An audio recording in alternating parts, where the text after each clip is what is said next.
Key, the dark story of what could have been. Let's get into it.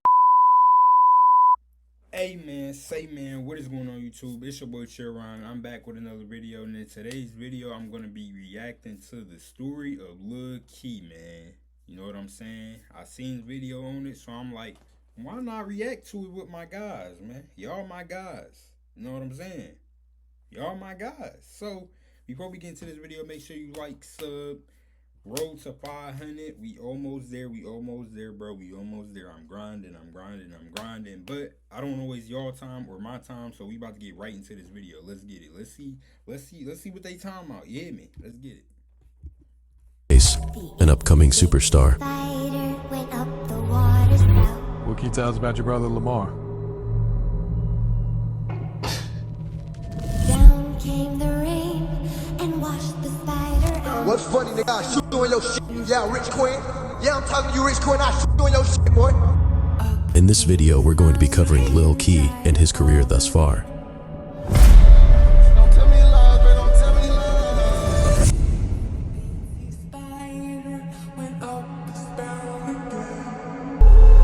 Keontae Miles, better known as Lil Key, was born in Pritchard, Alabama, a very small city with the population being around 19,000 people. And with a quick search, you'll find that it's a quite dangerous city, with a higher crime rate than 81% of Alabama's other cities and towns. But Key wouldn't stay in Pritchard, as he'd explained that he left there when he was in 3rd grade and moved to Marietta, Georgia. Did you grow up there or did you grow up here in Atlanta? I grew up here. I moved up here about 3rd grade. Okay. What part of Atlanta did you move to?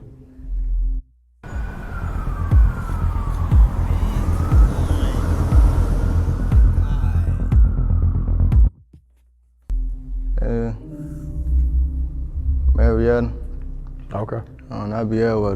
Marietta is a city located in Georgia's Cobb County and is a suburb 15 miles northwest of Atlanta, meaning it's located right on the outskirts and has a fairly small population compared to the major city. Marietta also has a reputation of being a safer place to live, with an almost 50% difference in the crime rate per year compared to Atlanta. Key grew up in a household with 7 brothers and sisters and got into the streets early, claiming he jumped off the porch at just 13 years old with the help of his older brothers. At what age would you say you jumped off the porch? I always knew what was going on. 30, 40. Shit, about 13, 14. But I already knew what was going on, though. I knew he was gonna say that. So when you jumped off the porch, did your older brothers, they kind of help guide you? Teach you what not to do? My big brother know that. He also obtained the nickname Lil Key at a young age, as he could be seen on his old Facebook account back in 2012 when he was around 10 years old, posing in a photo with the now stage name written on his picture. He seemingly had a real fondness towards Chicago drill music growing up as well, as he could be seen striking poses like Chief Keef, and even naming his old account after the infamous Chicago gang, Old Block, followed by the popularized Chief Keef ad-lib, Bang Bang. Key grew up along Favor Road in Marietta, this road being one of the very few most dangerous areas in Cobb County. Favor Road is also known for poverty. When being compared to parts like East Cobb, it's a I be getting Lil Keyed and Lil Key mixed up. Cause I know Lil Key passed away. I think I seen something on that about he passed away. But I think Lil Key still alive. If I ain't mistaken. I don't know. I may be wrong. Quote me if I'm wrong. completely different way of living. He attended Osborne High School, which is also located on Favor Road. Osborne, damn, they got a high school called. That's crazy. Out here in Michigan, we got the same thing. If y'all don't know, that's the high school that I went to. You know what I mean? That's crazy, though. He would play point guard for the school's basketball team up until 2017 before dropping out from school completely as well in 2017. Playing his last game in February of that year, he eventually spoke about this on his song, I Hate Pain, where he states that he dropped out in 9th grade because he couldn't pass due to his teachers hating on him, also stating that he never went to class and was more frequently on police chases, showing that even as a kid growing up, he always had one foot in the streets. Growing up in the dangerous area whilst in poverty would make the streets become Key's way of life, a sad story that we see every day in young men coming out of the trenches in any city. Key would eventually become a part of the payroll clique, also known as K4T or Kill for Tana, at a young age that consists of different sets, but most notably they consisted of friends and brothers that grew up together. Or at least at first they did. But we'll get deeper into that topic later in the video, as it's a very important part of his story. For now, we have to look at what actually started this story, or more specifically, what started Lil Key's music career and how he blew up seemingly overnight, causing a string of events that led to the outcome we see today. While he got into the streets at a young age, it wouldn't be till later in his life that Key started making music. He would say that music came natural to him, and his big brother Meech helped him write some of his early songs. It was slick and natural, but my other big brother would help me. Have y'all ever heard one of his songs? Me personally, I never listened to him before.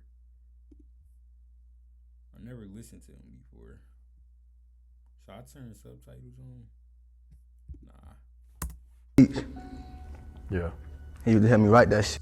He wouldn't be wrong about music coming natural to him though, because Key's music career was a real quick success as he would release his first song in November 2019 titled Swing My Way, which currently sits at 194,000 views. He would also release another song in 2019 titled Make It Out, where he speaks about wanting to make it out of his current situation and get rich to take care of his family. He would state in this song, "Lil Bam died, my girl came, everything changed," referring to his cousin Bam in Alabama who passed away. This tragic loss being a very important part of Key's story, because months before he started making music on January 5th, 2019, Pritchard, Alabama police responded to 521 East Elm Street in reports of a man being shot. Upon arrival, officers observed a black male victim on the ground with gunshot wounds. This man would later be identified as Antrell Nichols, also known as Bam, Lil Key's cousin. If you've been getting scam texts like these, it was me. I said that probably means your data's been leaked. And Bam would be treated by EMS personnel when he would soon be pronounced deceased on the scene. News reporting on this incident showed a chaotic scene, with family members yelling and crying loudly, with crowds forming around the caution tape, and fights even breaking out right next to the crime scene. The screaming and fighting eventually ceased, but no information was released about the victim or a possible motive in today's homicide. Key would later explain that this tragic loss was the one that made him start doing music in the first place to try and keep his cousin's name alive. I had found out my cousin died in Alabama. I just wanted to try to keep his name out there. Cause he got a little brother too. I be talking to his little brother. Trying to make him keep his head up, you know. He would go on to keep Bam's name alive in his next song titled Hear Me Out, released in January 2020, using his name in the chorus of this song expressing the hurt he's feeling, with this song turning out to be the start of what would look like an unstoppable run for Key. After only 2 months of making music, Hear Me Out was the song that caught Lil Baby's attention along with millions of listeners. Between the raw, authentic lyrics speaking about his parents not being sober, or him speaking on all the pain he's feeling from what he's been through in life so far, along with the emotion you can feel on the song, made Key an artist that thousands upon thousands of people can relate to, giving him a fan base right from the start, while also stamping the initial connection of Baby and Key. Lil Key, he actually from Atlanta too. Young dude, like 17 years old. He goes crazy. I'm listening to him too on a daily. Key would later talk about this song and what came from it, saying that he had no idea it would be a success, and explains how the song was initially took down due to copyright, along with him not having any knowledge of the music industry. It was like a couple months after I started rapping. Yeah. I ain't know it was gonna happen, but that shit happened fast. Do you know what song caught his attention? Probably like Hear Me Out. Only had like one song, got 2 songs. For real? They deleted that shit off YouTube though. The nigga that made the beat, I guess, I ain't by the beat, I ain't know how that worked. Key would then follow up on this song with another the next month titled Sacrifice, which also caught Baby's attention, leading him to hop on Twitter and tweet how good the song is. After discovering this raw talent, Lil Baby would start to be seen listening to Key on multiple occasions while continuously expressing how good his music is, mainly on his Instagram, with millions of followers seemingly giving Key's music to his audience to hear before eventually taking the next step and bringing him along on the team. On April 17th, 2020, Key's life would change drastically when Lil Baby would be seen inside of his home with a 4PF chain and stacks of money laid out in front of him on the table. This would be the day Baby signed Key to his 4PF label, placing the label chain around Key's neck while his unreleased song titled Carousel, which today is at almost 2 million views, is playing in the background as a message. To let everyone know he's coming strong in the music industry, and to celebrate his life finally changing financially, with hundreds of fans reacting to this chaining day with requests that Key drops this unreleased song that was heard in the video, really showing that even before the label, Key grew a raw, organic fan base. Yo, I never heard none of his songs before. I don't want to listen to him while I'm recording because I don't want to get copyrighted, you feel me? Quickly, which would eventually help him in the long run. After signing, Key would start to be seen in studio sessions with Baby out of town, as well as opening and experiencing sold-out shows with him. Man, my boy going real deal noodles. Back to set field, man. Don't play with us. Don't play with us. He would start to be around other artists like Polo G, and frequently with the 4PF crew. He would also start to be seen wearing $1,000 outfits and with more artillery than ever. He released his first single under the 4PF label titled By Myself, which is almost at 3 million views today, receiving great feedback from this song, with fans telling him that his career was about to take off, and rightfully so, because it was certainly looking that way. At this point, everything Key put out was on fire around Atlanta and Georgia in general, reaching out to the rest of the states mainly after he got signed, and it seemed like all he needed now was a smash hit that'll change his status in the music industry and eventually even reevaluate his contract for a better deal. But that's when things took a turn for the worse.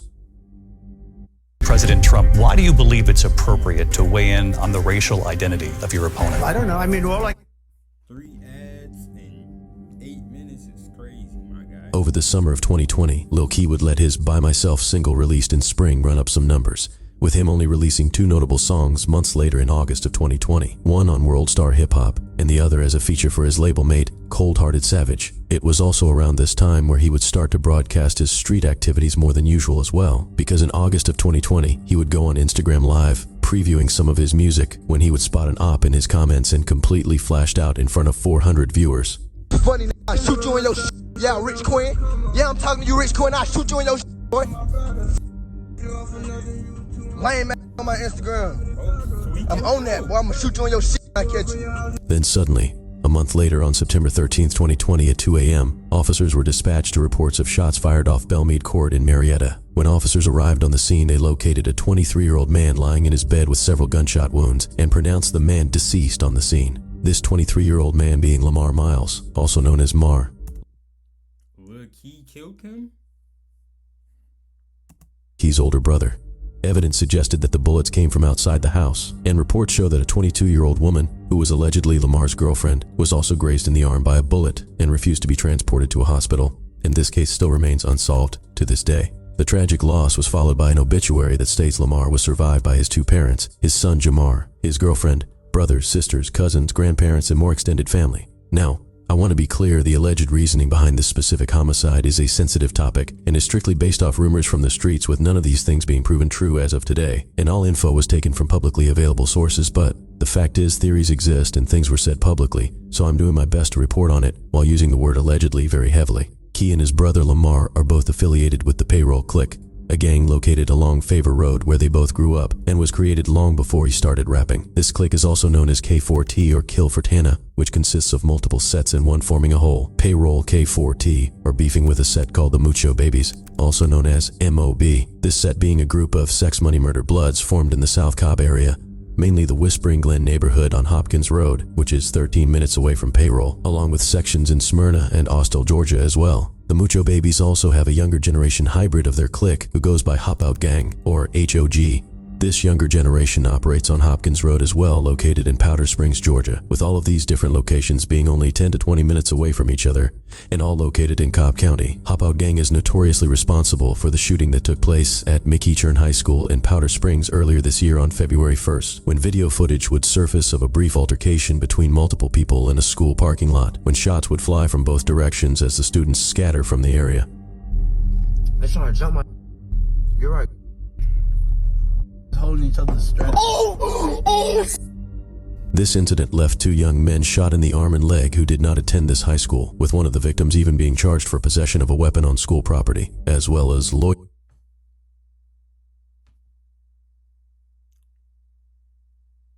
you telling me he looked like this, that had his pipe on him and pulled his pipe out and fired shots at the crowd? Crazy. On school property, even though he was wounded that day. The 2 teens that were arrested for this shooting itself were indeed students at this school, one being 17 years old and the other being 16. These 2 teens are also alleged Hop Out Gang members. But the beef between Payroll and the original set Mucho Babies goes back as far as 2018, where on April 27, 2018, at approximately 6:22 p.m., officers were dispatched to a parking lot on 1750 Bells Ferry Road in Marietta, where they found a 19-year-old man shot outside a convenience store. This 19-year-old man would then be rushed to Kennestone Hospital, where he later succumbed to his injuries. They are searching for a white car with a spoiler that they say went north on Bells Ferry Road here. And we have also learned that there was a desperate effort to save the life of a young man who had been shot just outside of this storefront. Cell phone video from an employee of a Food Mart store shows a woman and other people trying to save the victim of a shooting. Ali Raza told us he heard several shots before the man went down. Suddenly I heard shots like 3 to 4. And when I saw one guy, he laying down outside my store door. And somebody said the guy was in a car, and he just like pulled up to the pump, shot Buddy when he came out of the gas station, and then he just drove off. Marietta police descended on the crime scene quickly to set up a perimeter. Officers rushed here when someone in one of the businesses called 911 about a man in the parking lot who'd been shot. He would soon be identified as Tyon Gorman, better known as Miko. Miko was a member of the rival gang Mucho Babies, and word on the streets was that Miko was unalived by a man named DPF Shots, Shots being publicly locked in with Key and the whole payroll crew, and is also a member of a blood set in Cobb County. He carried out the hit with a 17-year-old man named Jamarcus Wright, also known as Pac-Man. Now with all this just being a so-called rumor and not proven at all at first, or even a Reddit user writing these names out as the hitters of Miko while posting a screenshot of a PFK member dissing Key, it eventually turned out to not be entirely a rumor after all, as one of the two men, Jamarcus, also known as Pac-Man, was arrested and charged with Miko's death a month after it occurred along with another man named Makai. Shortly after though, Makai would be released and have the murder charges dropped due to the surveillance footage showing that he couldn't be identified on camera, and even having proof that he was located in Dallas, Georgia when the homicide happened. Jamarcus, however, would remain in custody for this murder after Makai's charges were dropped as investigation continued. And only 8 months later, in January 2019, this happened. Cobb and Clayton County investigators and the FBI say they got these 20 dangerous gang members off the streets. They're facing a laundry list of felony. I ain't know it'd be cracking like that in Georgia, though. I honestly ain't know that. Like, with all the, like, gang groups, I thought it was just, like, okay, I know you beefing with some people, but I didn't know, like, it was actual gang wars out there. Like, I'd be in Chicago and, you know what I'm saying? Just 120 separate counts of criminal activity. Now, this is all part of a 9 to 10 month investigation, sparked by 2 murders. Both murders committed by 2 gangs, the 8 gang and also the Bounty Hunters, and they're both subsets of the Notorious Bloods. Investigators say they had to use SWAT team members to hunt them down. Officers say for these gang members, violence, intimidation, and destroying families is their trademark. Murder, home invasion, ag assaults, armed robbery, and weapons and drugs charges as well. This multi-agency task force say they are absolutely committed to putting the squeeze on gangs in Metro Atlanta. If you come here and you commit gang-motivated criminal activity, you will be investigated, you will be arrested, you will be indicted, and now you will be prosecuted. DPF Shots' real name, Keandre Johnson, and Jamarcus Wright, also known as Pac-Man, were 2 of the 30 people charged in a RICO case in Cobb County, with Jamarcus even having his murder charge on Miko being used to make this RICO charge stick, and DPF Shots only facing theft charges and possession of a weapon by a felon, with no murder charge, all while still under the RICO Act from being a part of the APE blood set, aka all profit extortion. So like I said, in this particular incident, only one of the 2 men were convicted of Miko's death under the RICO Act. So technically, DPF Shots, the man publicly affiliated with Lil Key's crew being involved, is just a rumor amongst people online. But it has to make you think, if DPF Shots is indicted in the RICO stemming from Miko's death, how much of a rumor or coincidence is it really? Now, you might be wondering what Miko and the people who took his life has to do with Key or his brother getting unalived, but let me tell you, it has everything to do with it. After this death stemmed a RICO case in the county, and even with Miko's quote-unquote killer behind bars and things starting to settle down, Key would start dissing Miko very frequently. He could even be seen 7 days before his brother's death on Instagram Live dissing Miko to the fullest extent, screaming at the camera telling the Mucho Babies that it's up with them, and going further saying that they haven't slid for Miko since he's been deceased. Mucho, nigga. Fuck all them niggas. It's up. Talk too much. Them niggas talk too much, that's their problem. Man, y'all niggas, it's up. It's up. It's up. It's up. It's up. Nigga, why you asking where I'm at, nigga? Why you asking what? But these niggas better stop playing with me, bro. I'm smoking big Nico. Big nigga. Big up. I'm smoking big up. With this live taking place only 7 days before his brother's demise, it's one of the reasons many people believe that Key having a music career and gaining fame while still dissing the ops played a big part of why his brother was unalived. He can also be heard again dissing Miko before Lamar passed, this time on a song with his little brother Man Man that's still unreleased to this day, where he raps that he might post up at the store where Miko died and wait for the ops, and that if God gave Miko a second chance at life again, he would still wish him dead, even going further saying he would do everything that happened over again and put the bullets back in Miko's head. So tracing back the steps to September 13th, 2020, when police were dispatched to the home and found Key's brother, 23-year-old Lamar, deceased in his bed, this homicide allegedly all stemmed from the death of Miko back in 2018. Many also believe an additional reason for Lamar's death was because he robbed a member of the Mucho Babies for $20,000. Key even allegedly spoke about this in a recent 2024 song he's featured on, where he would state that they tried to hit a lick and lost Lamar after, but there isn't enough information that could help imply that this was even partly true, so I decided to only partially include it. Following the loss of his brother Lamar, Key would go ghost online for almost 2 weeks, being seen 13 days later with a short but heartfelt message to his brother saying he loves him, with a video of them together taken recently before he passed. He would go on to shoot the music video to a song he already had recorded titled No Love in November of 2020, then releasing a song and visuals with 42 Doug in the early months of 2021. After this, Key wouldn't upload music for almost a year, more than likely dealing with the loss of his brother and getting more involved in the streets while doing so. He would get arrested in March of 2021 for possession of a firearm without a license, and fast forwarding to January of the next year, 2022, he would drop the most violent song of his career thus far, titled Catch a Murder. Not only being the most violent, this song became his... Oh, that's who this is. I think I know this song if I ain't mistaken. Like, I know a little tad bit of it.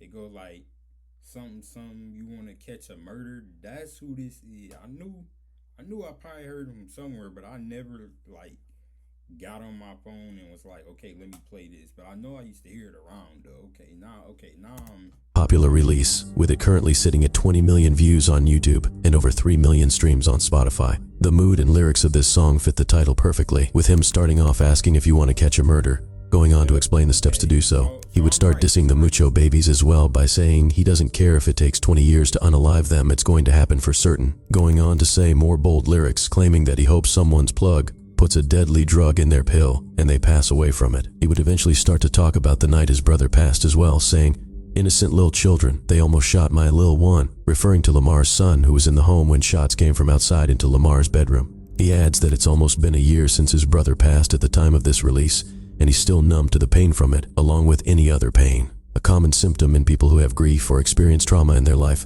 also known as PTSD.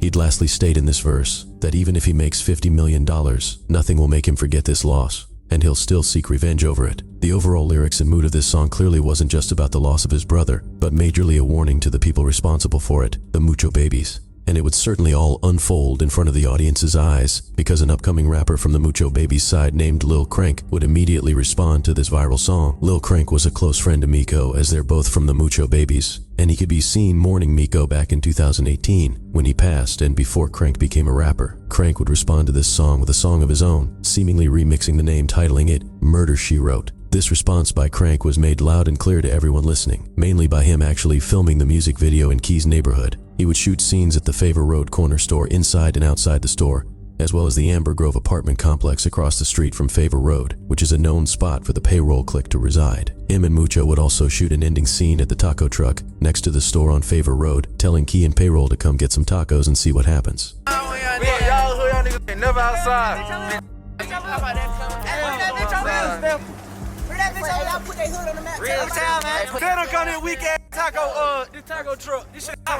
Aside from the scenery being a very bold choice, the lyrics were definitely bold too, with him starting off the song saying that it won't take them 20 years to get rid of Key, and that they would do him like the first one, dissing Lamar while speaking on Key's song when he rapped that he doesn't mind waiting 20 years to get Mucho back. He went on to ask Key in this song to tell him who he killed, implying that he has no bodies under his belt, while also going on to say that after Miko died he didn't post anything and all he did was slide. Key wouldn't respond to this song publicly or ever say Crank's name publicly still to this day, likely not wanting to get this song any more attention with his name than it already gained, even with Crank continuously dissing him and his deceased brother in multiple songs, using the term Freddy Krueger to describe how Lamar was unalived in his sleep. I'm a Ruger Freddy Krueger here, get you in your dream. Following his trending song release though, Key would start to plan his first album release with the help of Lil Baby, as Baby could be seen previewing the track list for Key's album on his Instagram, showing features like Lil Durk, 42 Dugg, Big 30, and even Baby himself. This track list title would be previewed and released as Letter to My Brother, dedicated to his brother Lamar. Following this album release, it would perform exceptionally well, reaching number 20 on Apple Music Top Albums and reaching 60 million total streams in the first month's performance alone, with the help of his smash hit Catch a Murder.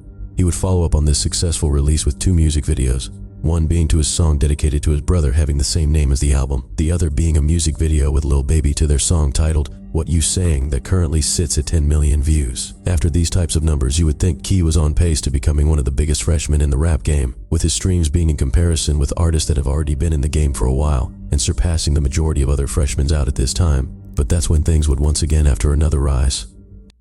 Donate plasma today and receive up to $700 your first month. CSL Plasma. Do the amazing.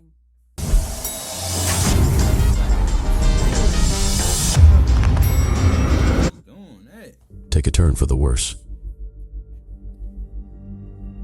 The 4PF label that Key signed to under Lil Baby was created by the successful artist in attempts to give rappers that came up like him a better start than they'd have with major labels. Planned out to give the upcoming artist a small advance, whilst allowing their music to gain traction to eventually get in a better deal and owe less money. The first artist signed to this label was Rilo Rodriguez, who in Baby's words took a chance on him, and was the one that even brought the idea to light. Rilo was on some, like, I don't want to sign nobody but Baby, but I won't even sign to people. Wow. Like, you know what I'm saying? Like, he down there, Rilo down there made me create a label. Baby would also speak about how his 4PF crew started out as just him and the quote-unquote gang. But 4PF was always just me and the gang, like me and the bros. Him saying this will play a very important role very shortly. Months after signing Rilo, Baby would reach out and sign Lil Key along with 3 other Atlanta artists such as Nuda05, Dirty Tay, and Cold Hearted Savage. But only 2 years after starting the 4PF music group, another Atlanta-based record label, YSL, would be hit with a Georgia State RICO case, leaving rap superstar Young Thug in jail being tried as the head of the organization, which led to a lengthy problematic trial that's still going to this day,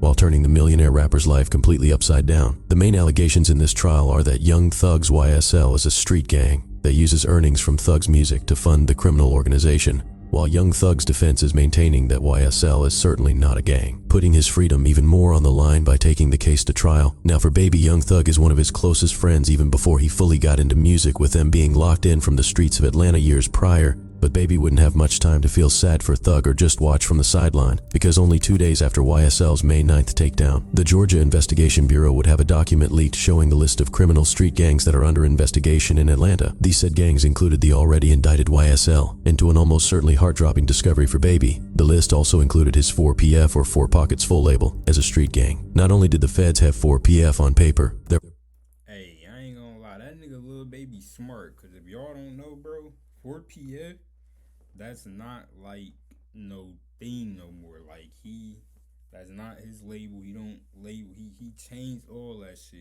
I think it's CBFW, which stands for can't be fucked with. So 4PF is not even no thing no more. It was crazy. And now I see why. He changed all that shit up. And if y'all don't know, bro, Lil Baby, he barely dropped music now. Like, folks ain't want to get caught in that RICO case. Because if y'all don't know, bro, he already done did a couple years before he started rapping. You know what I'm saying? I think he did about a cool 10, if I ain't mistaken. Or like at least 8 or something like that. So that nigga Baby smart. I ain't gonna lie. He had to dim down off shit a little bit. Because y'all see Thugger. Y'all see Young Thug. That boy, he still in. They could have had Baby, but Baby, he had to, you know what I'm saying, dim down on that shit. So several deadly events taking place in Atlanta involving Baby's own artists. Like on April 28th, 2022, which is only 2 weeks prior to the document leak, 4PF artist Cold Hearted Savage would be performing at a nightclub in LaGrange, Georgia, when a member in his crew, later identified as Nasir Calvin, was shot in the head during a drive-by shooting outside of the club. Nasir was driven an hour away to Grady Hospital, where he later passed away. Atlanta police say someone drove a gunshot victim to Grady Hospital over an hour from away in LaGrange, that victim not surviving. Atlanta police have now confirmed the shooting happened on Lafayette Parkway overnight Saturday into Sunday. The victim is an 18-year-old man. Now, we're told he had been in LaGrange with musical performers Cold Hearted Savage and others. They were performing at Club True. Police say Cold Hearted Savage is employed by the 4PF music label, which is reportedly associated with criminal street gangs in Atlanta. So not only was his artist being named in the headline of a shooting, the media started connecting 4PF to any street activities the artists are in, seemingly painting the picture of 4PF being a gang, or in this case, painting it as this shooting being retaliation on 4PF. But the label's run-ins with the law wouldn't stop there, because only 3 months later on August 19th, 4PF artist Dirty Tay was arrested and charged with firing into a car and striking a 3-year-old boy in the head. Police reports say a Kia pulled up next to another car on Peters Street, and Dirty Tay opened fire from the passenger's seat, striking a 3-year-old boy who was riding in the back seat in the head. The child was taken to the hospital in critical condition, where he thankfully survived his injuries. Headlines on this arrest would show that Dirty Tay is signed to and employed by 4PF, labeling him as Lil Baby's artist as well. Baby could even be seen in a 2020 video almost begging Dirty Tay to take rap more serious, with Dirty Tay responding that he doesn't want to be a rapper and his friends claiming that Tay had taken a bad pill. See, that's how you don't want to be no rapper, huh? Yeah, I want to. Trying to tell big, bro. Cool, bro. Check that man in. What? You don't want to be no rapper because what? Please. I look from these like that. You say you don't want to be no rapper because what? It's my whole thing, bro. Just rap, bro. You was signed to Baby, you know what I'm saying? I know you getting the bag, bro, but even if you don't want to rap, bro, take that money, invest that shit into some other shit, bro, into what you really like doing, bro. You can stop rapping after that, you know what I'm saying? You be set for the rest of your life, gang. I don't know why people don't be taking that opportunity, them chances, bro. You know what I'm saying, bro? Really good. Yeah, George Reach. Another pill, bro? Wrong pill? I'm telling you, you need to go to a doctor. Get it on, bro. So things certainly weren't looking too good for Baby or his label. From being named as a gang under investigation by the feds after seeing Young Thug be indicted for the same charge, to half of... What did I tell you, bro? That's why Baby, he don't associate with 4PF no more, bro. They knew they was gonna hit him with the RICO and have him like Young Thug. He don't even own that label no more. He had to switch his whole stuff. He don't have none of them signed no more. I honestly don't think he got nobody signed. It's just him and his crew. That's crazy work. Artists making the news connecting the label to street activities publicly, all in the span of 3 months. But even with all this negative attention, Key wouldn't make the label look any better. He would start to be seen more frequently on Instagram Live, giving off real dark energy, or more specifically, energy that he wanted to kill, going against his post made months before, claiming that he was no longer speaking about any negativity. He started to be seen often wearing masks, gloves, and even equipped with weapons that have shell catchers on them. He got on live one night, in the following months of the 2 arrests, where he's seen previewing music while flexing submachine guns. He would then spot a op in the comments being disrespectful and discrediting his rank in the streets, which led him to describe to his ops and the viewers the things that he's really been doing lately. This nigga not like that. Nigga, we just let your hood took a picture at your mailbox. Take the up. You ain't never walking on by the porch, knock on their door and blow their shit down. But you can't tell me nothing. Let me go one more time. Hey, no auto-tune. We take pictures in your hood like we from and Glen. We take when your door like what you saying. Boom. Come out of the club with a Dre trying to eat his face. We take pictures in the hood. We take pictures in your hood like we from the Glen. Soon after this live, Key would take to his story a picture of a firearm with a twin drum magazine that holds 100 rounds, stating that he loves his gun, followed up by a picture of a $50 bill covered in a red substance, which many believe to be blood. These 2 posts also left many to believe that Key was implying he just got out of a shootout, even making it to the Atlanta Reddit page, with one Redditor reacting to it saying that Key should be following Lil Baby's footsteps to get rich and leave the streets behind. Another Redditor would reply to this comment saying that they understand why Key is the way he is despite having so much opportunity in front of him, that losing a brother, especially in the way he did, leaves people with pain and trauma, which often leads to seeking revenge and not worrying about any important parts of life. And sadly, it would be this pain that stripped Key of arguably the greatest opportunity of his life thus far. Key released a music video to another song off his album titled Feelings Everywhere in the same summer of 2022, which would turn out to be the last song he would release for the 4PF label, or any label at all, as Lil Baby in early January 2023 would end his 4PF label and replace it. What I tell y'all, bro, I knew it. It was just too much shit going on. All he was trying to do was sign the youngins, you know what I'm saying, turn them up, get them out the hood, take care of their families, but niggas, they just want to stay in the streets, bro, do stupid shit. So, Lil Baby, he had to cut all of that, you know what I'm saying? I knew it. Partnership with Motown Records, rebranding the name to CBFW, or Can't Be F***ed With. With the launch of this new label, he re-signed Rilo Rodriguez publicly the first day, keeping the promise he made to him when he originally signed years prior. But What would this mean for Key and the other artists? Well, with nearly half his artists getting headlines in the news, and especially the Rico talks in the air. I think the only reason why Baby is mentioning me so much is he is shook of the Rico, nigga. Real rap.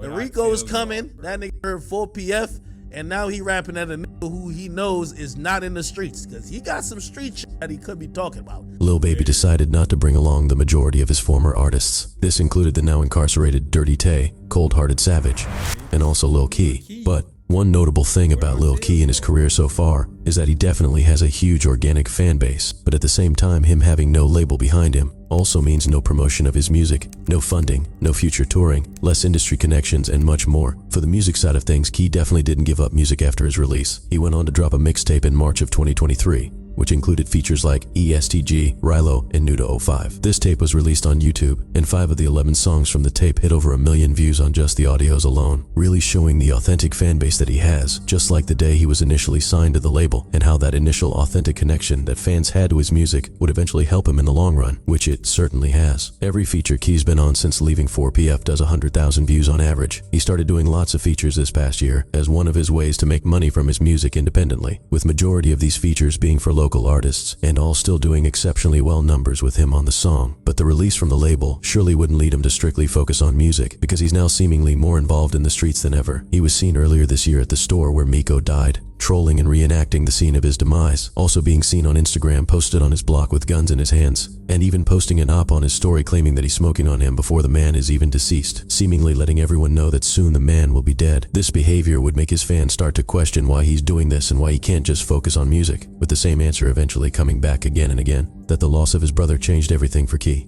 This type of situation hits different for fans that sat and watched the whole thing happen, because with many knowing how great Key's music is, it can be hard to understand why he is basically still 10 toes in the streets. He would even rap on a recent feature release titled Slime Status that he was 18 when he went on a drill, and even though he signed a deal, he still loves the street life. On this same verse, he'd continue dissing Miko again, saying that he heard the story of how he died and sent a hit making his lil bro slide. But the public display of street and gang activity wouldn't stop there, because just 8 months ago in January, a Mucho Babies member named J5 passed away in a car accident. Following his passing, Key went live again on Instagram, where he can be seen listening to Youngboy while getting highly disrespectful towards J5 and the Mucho Babies. Pussy got hit on with that stick, he come do shit. J5. Smoking J5, you know it. Done told on my blunt. Done, we on. Hold on one time. Smoke on J5, yeah, you know it. Yeah. J5, bitch. Dead ass nigga. Key even liked J5's last Instagram post, trolling his ops again and again, seemingly getting joy and enthusiasm from them passing away. Ultimately, Key gave up the rap star industry life to live more of a street life, it seems, which is sad to see when he has a huge fan base and makes great music. But from him going live injured in hospitals, to him appearing with casts on his hand implying he was likely in a shootout, all while his most recent songs are combined for millions of views, it seems as if his mind is still trying to juggle music and the streets at once, which very often leads to one of two things: jail or death. And from the outside looking in, you can only have opinions, of course, but this story has been heard many times in the case of artists coming from bad situations, and I hope Key can find his way back to the passionate artist that the world saw in his early days making music, maybe using the loss of his brother Lamar as even more fuel to strive for something greater, just like he did when his cousin Bam passed and he strived to make music and keep his name alive.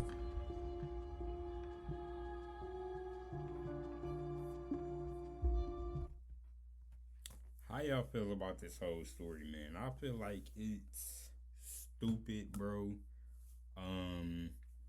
It's dumb, bro. I don't get why people. That's why I say, bro, do not do drugs. Do not sip lean. Don't pop perks. Don't do none of that, bro, because it mess up your mind mentally, bro. Like, okay, I get your brother died. You want to get your get back, but it's like, bro, it's gonna come to a point in time where, like, bro, the shit you either gonna end up dead or in jail, bro. So it's like, what you gonna really do? You get what I'm saying? But the whole situation, it's dumb to me. I don't understand it, bro. Y'all got the money, or y'all niggas can be set for the rest of y'all lives, bro. Why don't y'all just go chill out? You know what I'm saying?